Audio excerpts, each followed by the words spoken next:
नमस्कार दोस्तों, लंबे समय से व्यस्त थी जिस कारण आपसे रूबरू नहीं हो पाई। लेकिन आज वक्त कुछ यूं है कि समय निकालना बेहद जरूरी था। हाथरस में हुई घटना से बेचैन हूं। इस मौके पर कुछ लोगों की चुप्पी बर्दाश्त नहीं हो रही। कल को मैं भी वहां हो सकती थी या मेरा कोई करीबी भी हो सकता था। आपकी भी बहन बेटियां हो सकती थी। क्या तब भी ऐसी ही चुप्पी होती? शायद नहीं। तब तो दिल में दर्द किसी अपने को खोने का होता। यही तो परेशानी है जनाब। हम इतने कठोर हो गए हैं कि किसी की बेटी, किसी की मां, किसी की बहन हमें बेगानी लगती है। 15 दिनों से लाचार परिवार के साथ कोई खड़ा नजर नहीं आया, जिसका नतीजा अब आप सबके सामने है। रामराज स्थापित करने वाली सरकार ने एक बेटी को अंतिम संस्कार तक नसीब न होने दिया। इसे उस मां की बदनसीबी कहना तो मुझे जरा भी गवारा ना है। बड़े ख्वाब देखकर मां पिता अपनी बेटी को बड़ा करते हैं। हर बार जब वो चौखट पार कर घर से निकलती है तो उसे मां हिदायतें देती है। हर पिता सोचता है कि अपनी बेटी की डोली तो खुद सजाऊंगा, लेकिन इस जालिम सरकार ने तो एक मां बाप को अपनी बेटी का अंतिम बार चेहरा भी ना देखने दिया।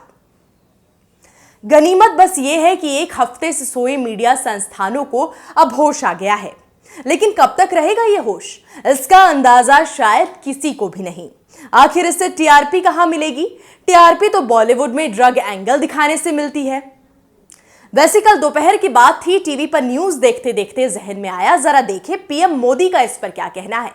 पीएम साहब ने किसी को मुबारकबाद दी थी तो किसी के गुजर जाने पर संवेदना व्यक्त की थी, लेकिन एक बेटी के जाने पर उनके मुंह से आह तक न निकली। खैर जाने दीजिए, ये तो बस इसलिए कह रही हूं क्योंकि उनका मीडिया सेल काफी एक्टिव रहता है। इस बार शायद चूक हो गई होगी। बहरहाल मुद्दे से नहीं भटकना है। आज हमारे समाज में महिलाओं के उत्थान के नाम पर हो रहे शोषण पर ही होगी। 19 साल की बेटी की ही होगी। वही बच्ची जो कुछ समय पहले ही 18 साल की चौखट पार कर जीवन के एक नए मोड़ पर पहुंची थी।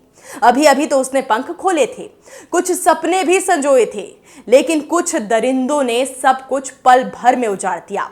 इस घटना के बाद एक और निर्भया का जन्म हुआ था, जो ना अपनी तकलीफ बयां कर सकती थी, न फिर से उड़ान भरने के लिए सपने देख सकती थी।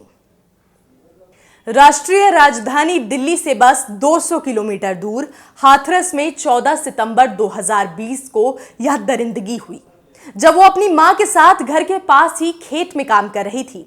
परिवार ने दावा किया कि 10 दिनों तक मामले में कोई गिरफ्तारी नहीं हुई। 15 दिनों तक जिंदगी और मौत से जूझती पीड़िता ने सफदरजंग अस्पताल में दम तोड़ दिया। 30 सितंबर को परिवार की अनुमति के बिना ही पुलिस कर्मियों ने देर रात पीड़िता को जला दिया। जिस आखिरी इज्जत की वो हकदार थी, वो भी उसे नसीब न होने दी गई। मौत के बाद 15 दिनों से सोए मीडिया संस्थान जाग गए। सड़कों पर लोग उतरे, प्रदर्शन हुए, पुलिस ने लाठियां भाजी, कुछ नेताओं को हिरासत में लिया गया, कुछ को राजनीति चमकाने का मौका मिल गया। लेकिन क्या परिवर्तन हुआ? क्या अब किसी लड़की का रेप नहीं होगा? साल 2012 में भी प्रदर्शन हुए, लेकिन क्या ये दरिंदगी रुकी? क्या बेटी के घर से बाहर होने पर बेफिक्री से माँ बाप चैन की नींद सो पाते हैं? क्या रात को काम से लौटते हुए लड़की की सांसें तेज नहीं होती?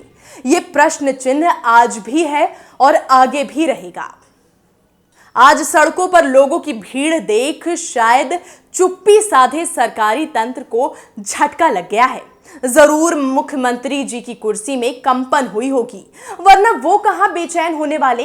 तभी तो 15 दिनों से खामोश मुख्यमंत्री ने 25 लाख के मुआवजे का ऐलान कर दिया और उन्हें लगा कि परिवार की बेटी गंवाने की तकलीफ अब कम हो गई होगी।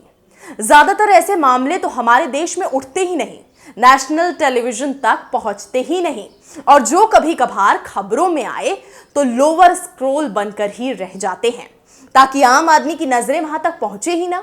और अगर कभी भूले भटके ऐसी कोई घटना कवर पेज की स्टोरी बन गई तो फिर है ना देश के नेता और मंत्री जो राहत राशि के नाम पर सभी का मुंह बंद करवाना जानते हैं। साल 2012 में निर्भया केस सामने आया था।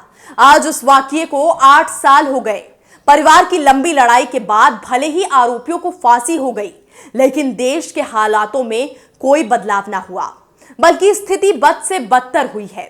लखीमपुर, कन्नौज, कठुआ, बुलंदशहर, दिल्ली और ना जाने कहां मासूमों के साथ दरिंदगी लगातार होती रही।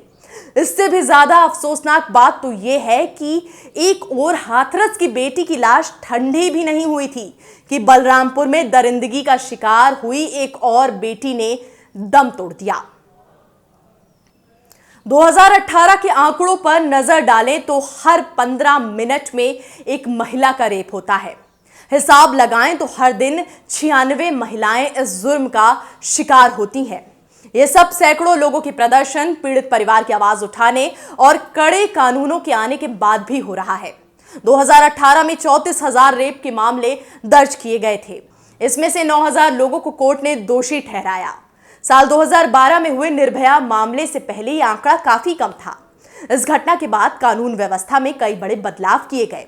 फास्ट ट्रैक कोर्ट का गठन हुआ, 2 फिंगर टेस्ट की शुरुआत की गई, पीड़िता के जान गंवाने की स्थिति में फांसी का प्रावधान लाया गया।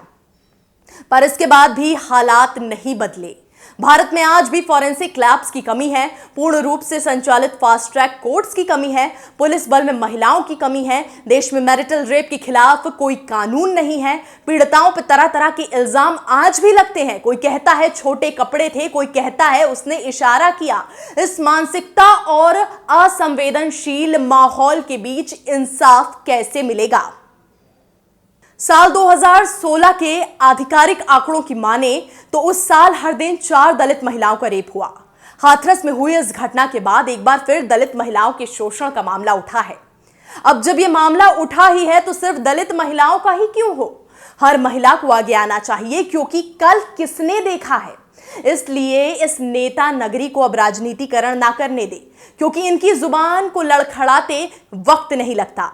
वैसे अब योगी जी को डर काफी लग रहा है। शायद इसी का नतीजा है कि राहुल गांधी को जोर का धक्का दिया गया। जाते जाते सोचा जरा पूछ लूं, निर्भया मामले में हल्ला बोल कहने वाली अमेठी सांसद, महिला नेता, केंद्रीय मंत्री स्मृति ईरानी कहां है? कहीं नजर नहीं आ रही हैं।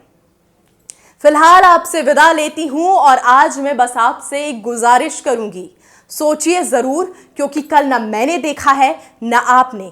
रही बात मेरे चैनल इन डेप्थ विद एजे की, तो इसे सब्सक्राइब जरूर करें ताकि आप तक ऐसे दो टूक बातें मैं पहुंचाती रहूं।